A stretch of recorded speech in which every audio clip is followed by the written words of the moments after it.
what are the 3 avenues I can use when choosing to run Google Ads? We get this question a lot from prospective clients or prospective consulting clients that we work with, and they'll ask us, what's the difference between me contracting you to come and look at this work or do this work for me, or me just going in and doing all the Google recommendations, or me actually learning and doing DIY and running it myself? And honestly, we get this question a ton. This is something that is a very common question that we get, and I do love answering it, so I might as well answer it and end all be all and sort of be like, okay, here's your answer. If you have the question, I've got this video that I've created for this. So essentially, if you go out and you create a Google Ads account and you run through and run all the recommendations, you're essentially handing your wallet over to Google and saying, I don't care what you do. All I want traffic, and I want to feel good about the statistics that you're showing me, the KPIs, the key performance indicators that they say are important, like clicks and impressions, and all the stuff that doesn't mean revenue and ROI and leads, right?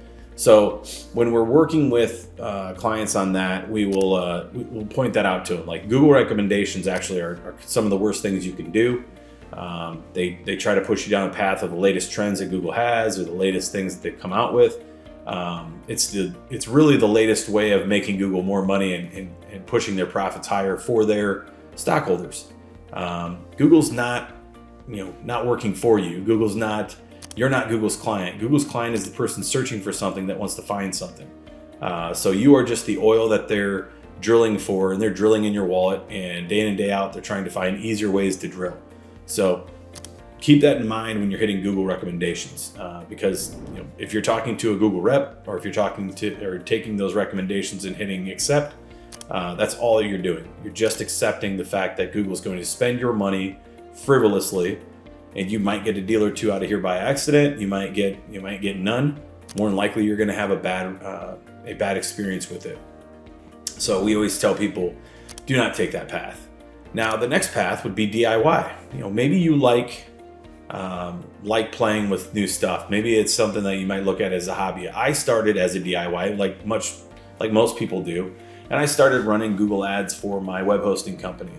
I call it the Google tax, or basically going to college via Google's revenue, and spent a lot of money trying to figure out Google Ads and sort of figuring it out.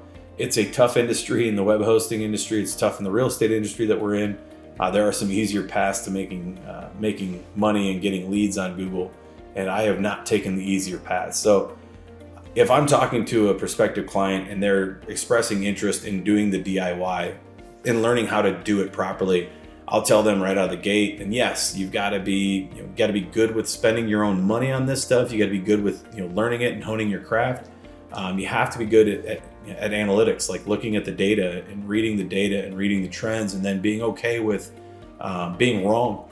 If you're wrong about the landing page, if you're wrong about the ad copy, if you're wrong about the bid strategy, you've got to be okay with pivoting and shifting and changing that stuff and testing.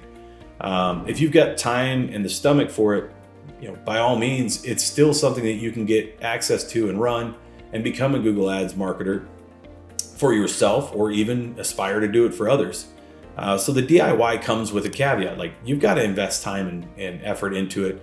And maybe that time and that effort is not worth the cost of a professional like us or any other professionals that really work well in your niche. It might be better just to run with them.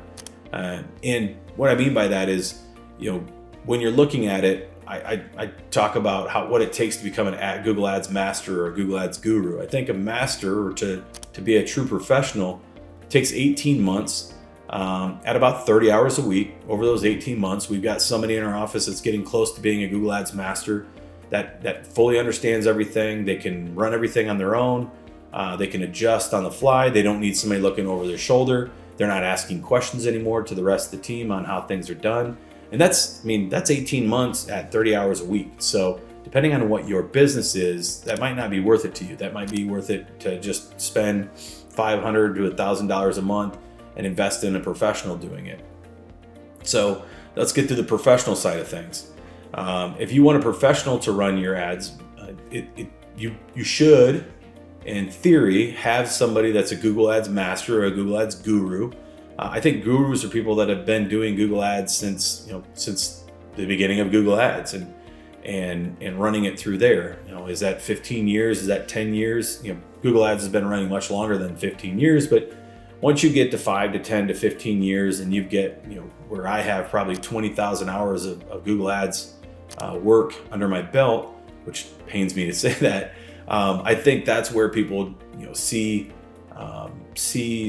that benefit of having that professional looking at that. Now, to clarify that, if I would stop learning Google Ads today, and I've got 20,000 hours under my belt, in less than a year, I will have to, dust off the laptop, go back into work and try to figure things out. And it could take me a month to get comfortable with it again. So as we've grown our company, I've tried to stay inside Google Ads and continue to learn, because there are so many adjustments that come through with it.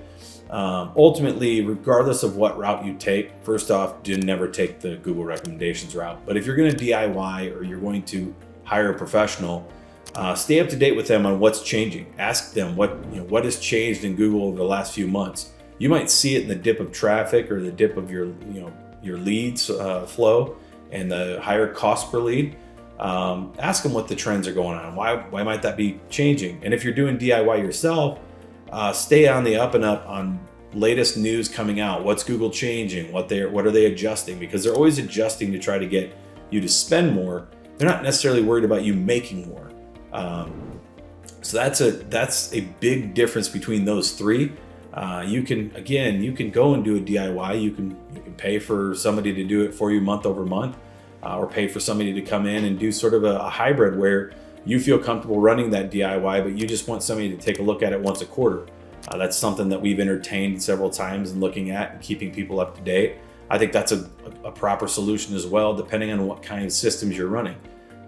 But at the end of the day, you have to make a decision based on what you think is best for your needs, your company, and your solutions.